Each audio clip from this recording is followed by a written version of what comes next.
Another day, another kat-kat. For today's video mga kat-kat, mga on sa Vikings.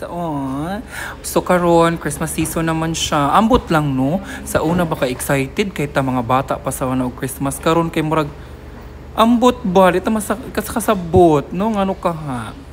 Lahi naman ko na ginuhuna oy mga bayranan na ang mga gipanghuna-huna. Pero karon mga unsa ta sa Vikings. Mukaon gid ta oy kay ang kita muka mga patay ta no. So bahala bag magkapubri-pubri ta basta mukaon jud taday kay abot sa panahon bawalan ta sa doktor mukaon og mga baboy, mga seafood sa panatira. So mukaon jud ta mentras buhi pa ha. Kaon gasto ang kwarta kadi na maday kamatay.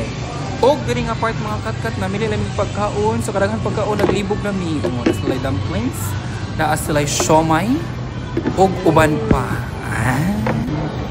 Mo ni siya, you can choose your fighter. Advocate hindi. Diba? Tara, sige, pili lang tira. Sa inyo gusto. Naatanan. Ay lechon.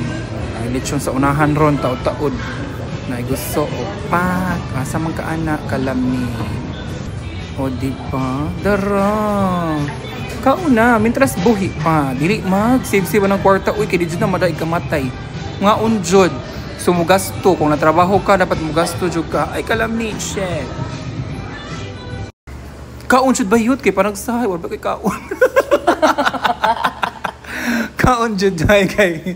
Kani ako style sa mga kat-kat no kay. Di ko mamahaw na usa ang pawag paniudtog panihapon.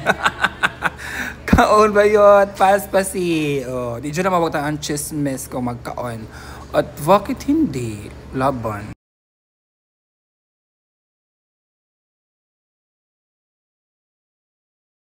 Kay busog naman ang mga kat-kat ato ta sa dessert karon taod-taod. Laban, tama. PT4. Diba? Naku-learn sa doy PT4. Okay. So mo ni siyang mga desserts nila. Actually dagan sila dessert sa Vikings. Og kana kauban si Miss Nia ako gisugo pag video dito bayot kay wa kay gamit sa kalibutan. So diri mga part mga kat-kat si Miss Nia na nag-video ani kay kat-kat man pud siya. Tanawa. Usa po siya sa members sa kat-kat. Ato siya sa dessert. For kids. For kids edition. Ana. Kiddie party? Kiddie meal? Og wa pa ko ni kininto mga kat-kat nanguha pag yun og mga laing dessert. Nagkuha ta og unsa ni siya munchkin. Dina atoy basta